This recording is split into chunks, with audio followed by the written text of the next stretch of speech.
Amahoro y'Imana abe muri mwebwe mwese abadukurikira kuri urubuga rwacu ari narwo rwanyu kuri Ganza, mugubwe neza kandi mukomere aho muri hose. Mbibutsa kandi abatarakoze subscribe cyangwa se s'abonner mu rurimi rw'igifaransa kuyikora, abayikoze ntikorwa kabiri nyine, mukore like, mukore share, ibiganiro byacu bigere hirya no hino mukunda kugezwaho nanjye perezida w'ishyaka PS Imberakuri uri hano i Kigali mu Rwanda. Mukomere rero kandi turabashimira kandi tunabasuhuza aho muri hose mu bihugu bitandukanye, mu Rwanda, hanze y'u Rwanda.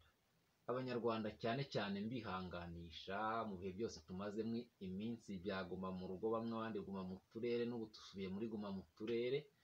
Ariko uko bimeze kose dushimira Imana kuko ikitubeshejeho magingo aya ngaya. Ni ibibazo rero byinshi ku banyarwanda, twese turabizi byabaye ibibazo by'uruhererekane kuva kera, ariko nicyo duharanira, nicyo turi kurwana nacyo kugira ngo ibi bibazo birangire burundu. Twateguye rero ingingo nyinshi cyane, sinzi niba ziri nyinshi turi buganireho uyu munsi. Niba biri aho biri iminota iri bugerere niho turi buze kurangiriza, ariko byarangira bitarangira n'ubundi ibiganiro birakomeza.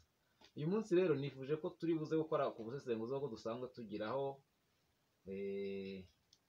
dusesengura ku bintu bigiye binyuranye biri hano mu Rwanda, ariko ahanini cyane mubona ko abadukurikiye bwa mbere ibiganiro tugira hano byibanda cyane ku karengane kari muri iki gihugu, twiga uburyo twakarandurana n'imizi tukakarangiza burundu, kandi tugashyiraho ubutegetsi bubereye abaturage, ubutegetsi bwa rubanda bukorera rubanda kandi bwashyizweho na rubanda.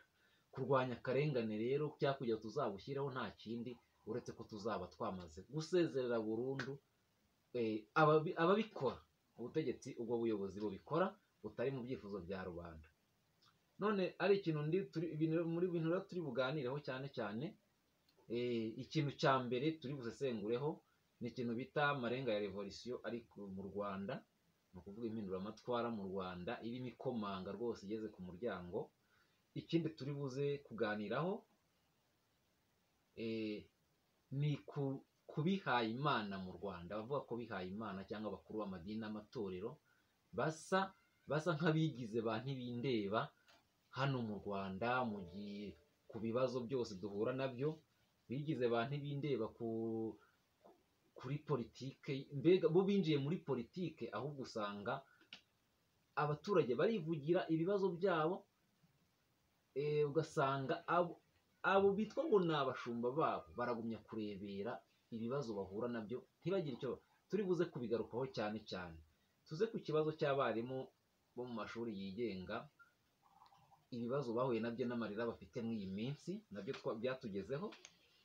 Turaza nanone ku cyo banki y'isi yavuze ku Rwanda, ivuga iti mwahera ibibazo mugiye guhura nabyo, ntabwo mushobora kuzabivamo bitagenze gutya na gutya. Ariko yereka uburyo yabigaragaje, bigaragaza ko abanyarwanda ntaho turi buze kukivugaho nacyo iki kintu. Twongere tuvuge nanone ku bintu iki ngiki turagisesengura mu buryo bugiye bunyuranye. Noneho hari n'ikindi kintu turi bugarukeho cyane ku mvugo z'abanyarwanda bamwe na bamwe bari hanze, ubona rwose nk'abari mu gihugu tutishimira kandi bitwa ngo dufatikanyije urugamba. Cyane cyane ni nabiyita impirimbanyi, niba ari ukuziyita cyangwa niba ari byo, nabyo turi buze kugira ngo tubirebeho. Icyo turi buze kugira ngo tukisesengureho. Muri make rero ndumva natangira twese tukagenda twungurana ibitekerezo.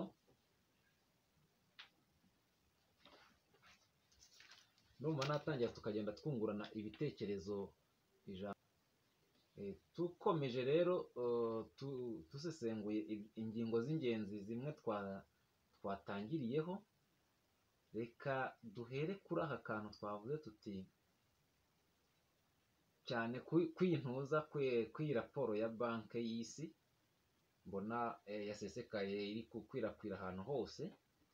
Iri kuvuga iti abanyarwanda barenga 550,000 bazakena bikabije mu mwaka w'ibihumbi 2021. Ni ukuvuga ngo n'uyu mwaka iravuga iti abanyarwanda barenga 550. Kuvuga rero ko barenga 550, urumva ni ikibazo gikomeye cyane ku bantu bangana gutyo.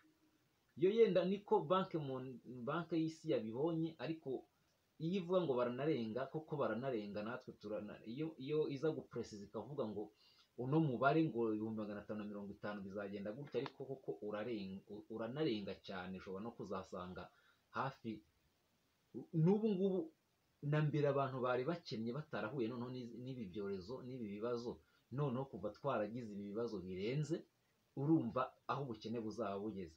Iyi rero iyi banki y'isi yabigiye ibivuga mu buryo bwinshi, kuko iri kuvuga ngo banki y'isi yagaragaje ko ubukungu bw'u Rwanda bwasubiye inyuma kubera icyorezo cya covid, ndetse ko iki cyorezo gishobora kubuhungabanya imyaka myinshi. Ni imyaka myinshi, nta nubwo ari n'ubu ngubu, nubwo yavuze ngo ni mu 2021, irerekana ko hatagize igikorwa bishobora kuba imyaka myinshi. Ibi bintu no mu kubisesengura n'ibi banki mondiale yavuze, turi buze guhuza n'impamvu zatumye ubu bukene cyangwa se ibi bibazo, ubu bukene bukabije buzarushaho kuba, ese bwatewe n'iki? Tuza no kuvuga tuti iyo biza kugenda gutya ntabwo biba bimeze gutya. None rero iyi banki ni ku wa mbere yatangaje ko ingaruka kuri iki cyorezo cyagize ku bukungu zateje ibibazo ku ngo nyinshi, ku buryo ababarirwa mu bihumbi baguye mu bushomeri, amafaranga binjizaga aragabanuka, ndetse n'ibiciro by'ibiribwa biriyongera ku buryo bwateye ubukene bwinshi. Gusa nyine ahangaha koko icyo yavuze, icyo raporo iyi banki y'isi ishingira yuko ingo nyinshi zagize ahanini ishimangira ibi bintu byaguma mu rugo. Nicyo kintu igenda igaragaza, ikavuga ko umusaruro wagiye ugabanuka, ikavuga ko habayeho ubushomeri bubarirwa mu bantu benshi bo kwiri kubivuga. Iki kintu cy'ubushomeri mu by'ukuri n'ibi bihe ntabwo ari ikintu cyari gitangaje mu Rwanda. Yego cyariyongereye kubera ko ibigo byinshi byagiye bihagarika abakozi babyo, ibigo byigenga byagiye bihagarika abakozi babyo, ariko na mbere twibuke yuko nanone ubushomeri bwari bukabije, bwari bwaranutse mu Rwanda. Ni ukuvuga ngo ni ikibi cyiyongereye mu kibi. Noneho rero iyi raporo igaragaza uko ubukungu bw'u Rwanda, banki y'isi iheruka gusohora, ivuga ko umusaruro mbumbe w'igihugu wagabanutseho 0.2% muri 2022 ugereranyije nuko byari byigeze kwiyongeraho 8% mbere ya covid. Ni ukuvuga waragabanutse ugereranyije nuko byari bigereranyije kwiyongera. Noneho iyi raporo ya banki y'isi, iyi raporo izwi gutya, ivuga ko kubera guma mu rugo, intera hamwe n'izamuka ry'ibiciro ryatewe n'icyorezo. Ni ukuvuga ni izamuka ry'ibiciro, guma mu rugo, ngo n'intera yagiye ihabwa. Murabona ko mu Rwanda nyine ikintu bagiye bakora, bagiye bashyira intera hagati y'abacuruzi. Umuntu umwe agacuruza, ejo ntazacuruze. Iki nacyo turi buze kukigarukaho, kandi twagiye tubivuga mu biganiro byose twagiye tugira, iki kintu bita intera. Noneho icyorezo, umubare w'ubukene ushobora kwiyongeraho ibipimo bingana na 5.1%, abantu barenga 550, barimo abarenga 80 bitezwe kuzagaragara mu cyaro. Urumva ko ni ibibazo bikomeye. Ibi bibazo bizaba mu gihugu cy'u Rwanda abantu 80%, ngo byitezwe ko kuzagaragara mu cyaro cy'ubu bukene bukabije. Mbwira uko mubizi, iyo banki y'isi igira mu bushishozi bwayo ikareba iti abantu 80% ubu bukene bushobora kuzabakubita inshuro, ariko 80% bashobora kuzagaragara mu cyaro. Reka tugaruke mu cyaro cy'u Rwanda. Icyaro cy'u Rwanda ubundi mu Rwanda muzi ko abantu benshi mu Rwanda hafi 90% ni abahinzi, kuko babeshejweho no guhinga nyine ni isuka, ni ba nyakabyizi. Niki kubera iki aba 80% by'ubukene bukabije mbega ni n'urupfu ukurikije uko ibivuga? Kubera iki bazagaragara mu cyaro batazagaragara mu mijyi? Kubera iki mbega abantu bari babeshejwe no guhinga bazakena cyane ukurikije nuko bari bameze mbere? Iki kintu nacyo ni ikintu anote, ni ikintu cyo kugira cyo kurebaho cyane. Mu bintu rero banki y'isi yagiye igaragaza ivuga iti ubu bukene bukabije buzongerwa kubera covid n'ingaruka zayo muri make. Ariko reka tugaruke inyuma gatoya kugira ngo iyi banki y'isi ivuga iti ingaruka za covid n'ibi bibazo biziyongera cyane. Ese mu by'ukuri nta ruhare leta, aba bayobozi bafite mw'ibi bibazo by'ubukene turimo? Iyo baza kuba barakoze gutya biba bimeze gute? Ndumva twahereye kera, abakurikiye ibi biganiro byacu, wenda uwinjiye uje gukurikira iki kiganiro bwa mbere azakurikira ibiganiro hasi uko twagiye dukurikirana, ndetse na mbere ya covid itaranaza, ukuntu leta yari irimo igira uruhare rukomeye. Abo bayobozi bari bari kugira uruhare rukomeye mu gukenesha abaturage, mu kubasonzesha, ngaho kubasenyera, ngaho kubarandurira imyaka. Twagiye tubivuga kugeza aho umuntu bafashe isambu ye bakayimwambura, cyangwa se bakabona ahatuye ngo ni uko yegeranye na hoteli, batirandura iyo myaka uhahinga urucaca, bazi ko yarahahinze utuntu azanagurisha akabika n'udufaranga. Kijya gihe rero musubire inyuma, mugende mujya hari i Karongi, mukorera wa muturage ngo ni uko yegereye hoteli, muvuga ngo arandure imyaka yahinze, arandure ibigori, arandure ibikimo kugira ngo imibu idatera abari muri hoteli. Burya wa muturage iyo ataza kurandurirwa bya bigori ngo atereshwe urucaca rutazera ngo rwunguke, hari ikintu aba yarakoze. Yari kugurisha bya bigori, yari kugurisha ya myumbati, yari kugurisha bya biki, yamara kubigurisha nibura akazigama, ubu ngubu bikaba biri kumugoboka, hakaba hari ikindi ari gukora ndetse gishobora no kungura leta kikajya mu kigega cy'igihugu. Ni bya bindi rero ngo byabahima ba Mujinya yagize gute. Uwo mugani ndumva abanyarwanda benshi turawuzi, ntawe utawuzi. Hari byinshi rero byagiye byinfluensa ubukene mu banyarwanda. Noneho rero ariko bigizwemo uruhare nyine n'abo bayobozi, nabo bitwa ngo ni abayobozi b'igihugu, ngaho kurigisa umutungo wa leta, kurigisa ibigenewe abaturage, mu gihe abaturage bahagombye kubona ibyo bagenewe, ugasanga birajya mu mifuka ya bamwe, ngo bariyubakira amazu, ngo barikorera ibiki, bariryohera batitaye ku baturage. Ese ayo mazu n'ayo mahoteli nayo banki y'isi yayavuzeho, turi buze kubivugaho ingaruka zayo zo guhaguruka ngo ugiye kwerekana ngo ko wateye imbere, ngo wubatse imiturirwa n'ibiki uri gukinagaza rubanda. Nacyo yakivuzeho, turebeho ko izo nyungu ko bazazibona. Hano rero igenda ivuga byinshi cyane, yagiye ivuga byinshi by'izo ngo ziri mu bushomeri, kugabanuka kw'amafaranga yinjiraga, ibyo by'amafaranga yinjiraga mu baturage byagomba kugabanuka. Reka gato ngihuza n'iki kintu cy'abarimu nari navuze, nkenseremo ko nayo kirahuye. Hari abarimu bari kurira cyane yo kwarika muri iyi minsi, cyane cyane abarimu bigishaga mu bigo byigenga mu mapirive, bagize ikibazo cyo kuguza amafaranga. Baguzaga avuga ati wenda ngiye kuguza kugira ngo ngure isambu, ngiye kuguza kugira ngo mbashe kugura inzu, cyangwa se mbashe yateguye umushinga. Ubundi iyo ugiye kuguza uba wateguye umushinga uzakora. Mu kwishyura rero hagombaga kwishyurwa amafaranga bo bakoreye. None bamaze amezi hafi 7 badakora, bari muri guma mu rugo. Abo barimu rero mu by'ukuri bo mu mashuri yigenga bari kurera ayo kwarika, bo baragujije bavuga bati dufite proje tugomba gukora, kuko mu by'ukuri ugiye kuguza uba ugomba kwerekana proje, ukerekana ibyo ugiye gukora kandi bifite inyungu bitewe n'ibyo n'ingano y'ibyo ugiye kuguza.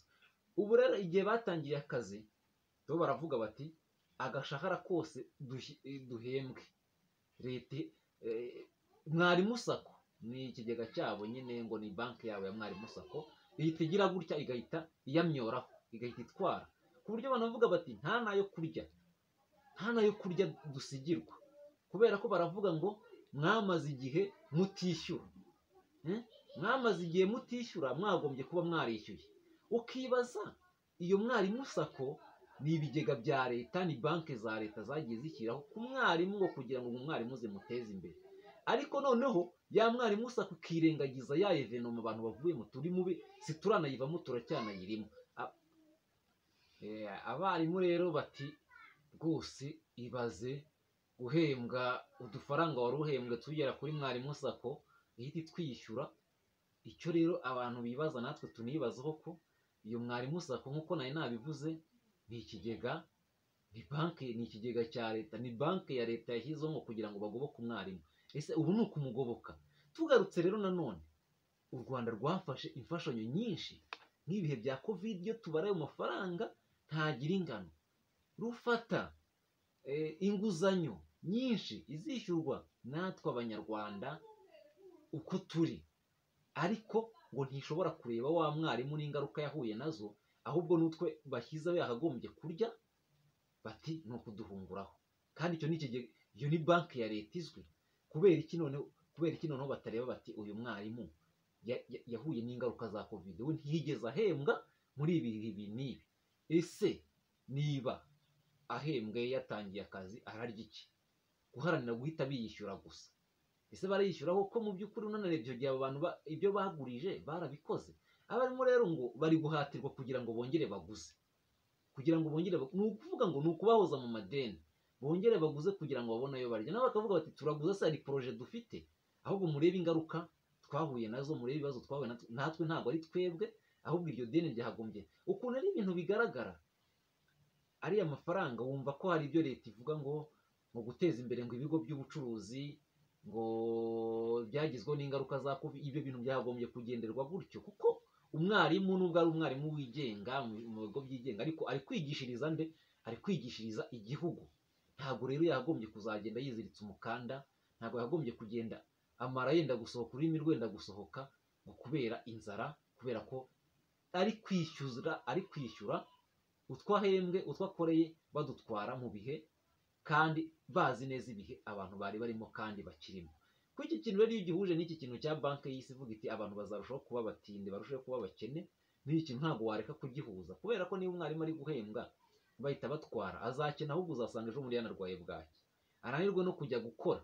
Usanga ahubwo niba ari ibyo yatanzeho kredi babigurisha, bwa bukene noneho buze, bwa bukene buze. Ariko rero ari nacyo nanavuze, ntabwo abantu bagombye kuba siritu nk'ibyo bigo by'ubucuruzi, ntabwo bagombye kuba bafite ibyo bibazo mu gihe babizi neza kuko ayo mafaranga yose twagiye tuvuga, twabivuze hepfo hose uburyo yagiye aguzwa n'ibiki mu bisubiremo, byagombye kuba ari ibintu byabaye regere mu buryo buri nyabwo. Rero tukiri ku iki kintu cya banki y'isi, hari aho yageze iravuga iti mu by'ukuri hari ibintu u Rwanda rwari rwitezeho amakiriro, bya bindi mu kinyarwanda bavuga bati icyo wizeye ubukungu si cyo urya.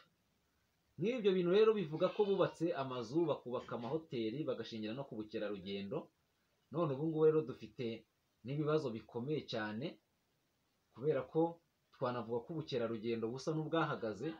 Hari ibintu byinshi, kimwe ntacyo ndi buvuge kubona nacyo gishobora kubangamira ubukerarugendo, ariko cyane cyane urabona harimo nk'ibihugu byavuze biti ntabwo indege zanyu kubera ikibazo cya covid abaturage ntibazavaho n'iki.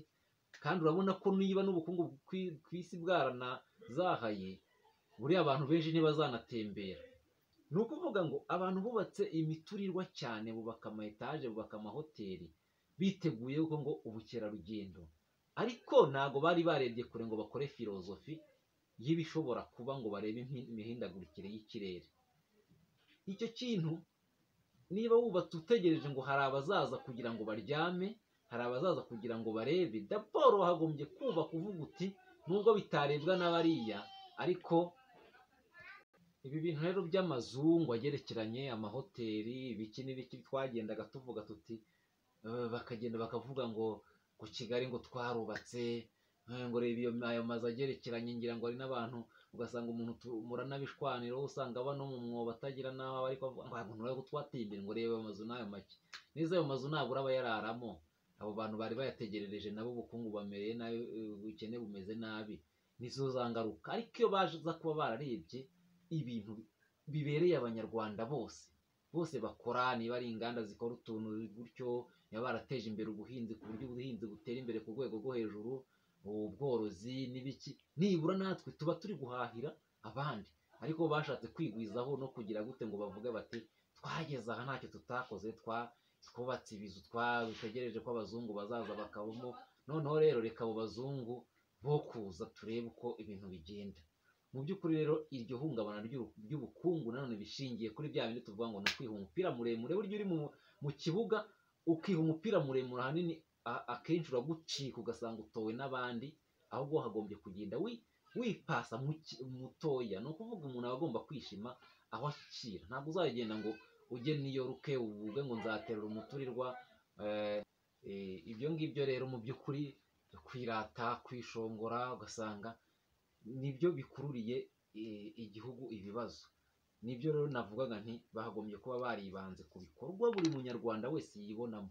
Bya bindi wabonaga birukankana ngo abanyadutaro, ugasanga umubyeyi gatoya yifatiye akantu ari kwicururiza, ugasanga kubera wa mwirato ngo twe dufite ama etaje twaraminagiye hejuru, mutatwanduriza ama etaje, mutayanyura imbere, ugasanga bamumeneye agataro kandi babizi neza ko ari kurangura ku muntu nanone uri butanga umusoro ariwo mugenda mukonsoma mwubaka ya ma etaje. Namwe mwumva ubwenge bw'abantu aho babugeze. Uba wundi rero birukankanaga bamujyanye mu kigo ngororamuco, bamufunze, bamuhombesheje, uwo nguwo mu by'ukuri mwagiye ubu niwe uba uri kubika. Ubu ngubu nibura ari kuvuga ati ya mafaranga nagiye nzigama, uko nagiye nzigama, iyo aza kuba yarabonye umutekano, yaza kuba yarabonye igihe cyo gukora neza kimeze neza, ubu ngubu aba ari kuyarekipera yongera gukora ibindi noneho birenze. Ibyo abantu ntabwo bamenya uburyo ubucuruzi bukorwa, uhereye ku gato uzamuka ku kinini. Niko banuza bavuga ngo ba mirimo bazamutse, n'abandi bose n'abanyarwanda benshi bagiye banyuranye bagakira bakaminanuka. Ndumva rero ko iki kintu twaba tugisoreje aha ngaha cya banki y'isi yavuze, ariko icyo yagaragaje cyane ari nacyo nanahuje nacyo uruhare runini rwo kugira ngo we iyo yavuze yesitimye ku mibare mike, ariko nubwo yavuze ngo bizagarukira kuri, ariko ubundi urebye abanyarwanda benshi bazakena byanze bikunze, kandi n'ubu ngubu barakennye. Ibaze noneho kuba bari banakennye mbere y'uko ibyo ngibyo biba, noneho ibiri buze ubu ngubu. Dufite ibibazo kubyikuramo ni uburyo bumwe, kuko ni ukurwanya ikibudushyiramo, kuko tumaze igihe duhanganye n'izi ntambara, tumaze igihe duhanganye n'ibi bibazo, tumaze igihe duhanganye n'aba baduteza ibi bibazo by'ubukene, bakenesha abantu ku bushake, gusenya, kugira gute. Iyo usenyeye umuntu ntabwo uba umushubije inyuma. Iyo wimye umuntu akazi uba umushubije inyuma, utegereje ngo nzahakaza aba n'aba, yampaye iki n'iki. Ibyo ngibyo rwose ni ibintu biba bigomba kurwanywa kandi tugahagurukira kubirwanya. Mu ngingo rero twagiye tuganiraho mu buryo bunyuranye, hari indi ngingo nari navuze ngo kubihaye Imana. Reka ndebe niba ndi bubone umwanya, kuko ni ingingo twagombye guha igihe kirekire, ariko reka niyizire ku iki kintu cya revolisiyo mu Rwanda irimo ica amarenga, cyangwa se iki kintu cy'impinduramatwara. Yewe hari umuntu utari kubibona ubu ngubu, utari kubibona mu by'ukuri. ni uko ukurikira iyi video washyira agatoki hejuru ati ntabyo mbona, ariko uzi ubwenge wese arabibona. Kubera iki? Twebwe nkatwe tuba turi kuri tele buriya dufite experience nini, bitewe n'igihe twatangiriye. Mbabwira ngo twatangiye mu 2008, nta munyarwanda ushobora kuvuga ngo nta n'ushobora kuvuga ngo umukuru w'umudugudu yandebye nabi. Ariko ubu ngubu abanyarwanda buri wese arahatanira kuvuga, noneho bakanavuga n'akari mwirore. Akari mwirore murakazi, na ka kandi kari kahishwe kamwe bavuze ngo iyi ni rengarenga, bimwe abana bajyaga bakora twiga primaire ngo iyi ni rengarenga, iyi ni renga nkumene, iki ngiki ni iki. Noneho na za nku turabona ko abantu bari kuzirenga rwose. Kubera iki? Kubera ibintu bimaze kubarenga. Ibi bintu rero twabyishimira. Nkanjye ntago navuga nti ibi bintu ni bibi, mpita nanjye nishima nkagira ntya, kuko bigaragara ko imbuto twabibye, umusaruro twabibye, ibyo twagaburiye abanyarwanda, ibyo twaha abanyarwanda bari kubona ko ari byiza. Nagiye mbivuga kenshi, ntureba ko tuhaguruka tukavuga bakadufunga, tugahaguruka tukavuga ngo bamwe bakaburirwa irengero, abandi bikagira gutya, ngaho kwinjira mu buzima bwite bw'ishyaka mwashinze bati mpaka turikoresheje ibyo dushaka, tugashyiraho abo dushaka. Ibyo ngibyo nagiye twagendaga tuvuga tuti burya ikintu bita revolution cyangwa se impinduka ni ikintu kirasamwa, ni nk'uko usama umwana, ugafata igihe cyo kugise, ukamubyara, ukamukuza kuzageza igihe atanze umusaruro, akakwereka ati dore nguyu umusaruro. Nicyo kintu rero ndibugaruka ku bantu barambirwa, bamara kurambirwa bakavuga ibitagombye kuvugwa. Iki kintu rero gitangira gake gake, gitangira urenganya Mwizerwa, cyangwa se kigatangira urenganya Kizito. Inshuti ze zikareba ziti koko uriya muntu uko yari ameze gutya, uriya muntu uko yari martire, yari umuntu wivugiraga yitonze, abaye mu kiliziya yirirwa aririmba ari inuma y'urukundo ari iki, none bakaba bamugize kuriya. Ese ngewe ndi iki? Iki kintu nyigarutseho cyane. Uhera uriya mwana, uriya musore yapfa, u Rwanda rwaguye mu bibazo. Habaye ibibazo cyane, kandi biri no mu bintu byatranse, byagitive cyane ntuza imitima y'abanyarwanda, cyangwa se ubwenge bw'abanyarwanda bibereka kenshi, kandi bituma abantu bivaho, bituma abantu mbega cyabaye nka katalizeri y'impinduka, iratogota. Ibyo rero si we gusa, ni umuntu uwo ari we wese. Burya umuntu aba afite inshuti, burya kora ikintu kiri legale, gihuye n'amategeko, cyerekana ko utarenganyije umuntu koko. Ariko niba umuntu avuze ati ibi bintu ntabwo ari byo, ibi bintu byagombye kugenda gutya, turarengana mu buryo bumeze gutya na gutya, ahubwo aho kugira ngo wa muntu mwumve, ari byo ngo wa mwami yavuze ngo kwica gitera twica ikibimutera, ahubwo ugahita usimbuka n'inyundo ngo ugiye kuyikubita isazi. Ibyo ngibyo mu by'ukuri ntabwo biba bikwiye. Ikiba gikwiye ni ukumva wa muntu, ukumva noneho cya kibazo afite. Umuntu ari gutaka ati igisebe kiri kundya, nurangiza uti uwo muntu mumwice, mumucecekeze yo kuvuga, kandi ari afite uburibwe, genda urebe cya gisebe bari kivura. Umuntu ari ibyishimo byaje, ari guseka yishimye, ngo umuntu muteke yo reba ikiri kumutera ibyishimo, ahubwo burya umuntu, ibyiyumviro by'umuntu n'impinduka burya birasa. Nibyo mbabwira. Mu by'ukuri rero ku iki kintu cy'impinduka, ngira ngo murabona ko abanyarwanda bose bari kugenda bashyuha. Ariko buriya nk'abataba mu Rwanda baba bumva ari ibintu biri kure, baba bumva ari ibintu wenda se bigoranye. Ariko nk'abari mu gihugu, aho imikorere ibigeze tuba tuhazi, evaluation tuba tuzikora buri munsi, uko tuganira n'abantu turakuzi, kuko tubana mu buzima bwa buri munsi. Ahubwo burya nuko burya bajya bavuga ngo nyuma y'igihe ntabwo ari mbere y'igihe, nyuma y'igihe ntabwo ari igihe. Mu by'ukuri rero igihe iyo cyageze ntabwo kijya kirenga, kandi nanone ntigishobora no kurengaho n'isegonda umwe. Ubwo rero nibyo nababwiraga nti irimo iratutumba abanyarwanda. Kubera ikiri gututumba, babwiza ukuri, imwe muri katalizeri y'iyi reaction y'impinduka n'aba bantu FPR ubwayo, kuko niyo yishakira abayirwanya, niyo ibarema, ikababyibushya, ikabakomeza, ikabakaranga, bagasigara bameze nka ya zahabu yavuye mu ruganda. Niyo iri kuducura. None se nyine iyo ubabwira uti mwaretse ibi ngibi, mwakoze ibi, mwagenze gutya, ahubwo yo ikarushaho gushyiramo imbaraga mu kurega agatuza no gukandamiza abantu. Iki biri gukora ni iki? Nta kindi biri gukora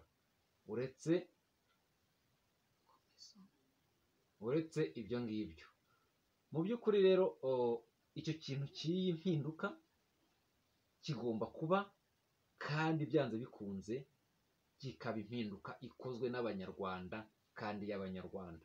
Reka mbihuze n'aka kantu rero nari navuze nti hari inama ndi bubwire abanyarwanda, siritu si abanyarwanda bose. Reka ngiye burya ntabwo njya nkunda kujeneraliza niba numvise ikintu ku bantu bamwe cyangwa itsinda rimwe cyangwa mu ishyaka rimwe ngo generalize mbyite abanyarwanda bose.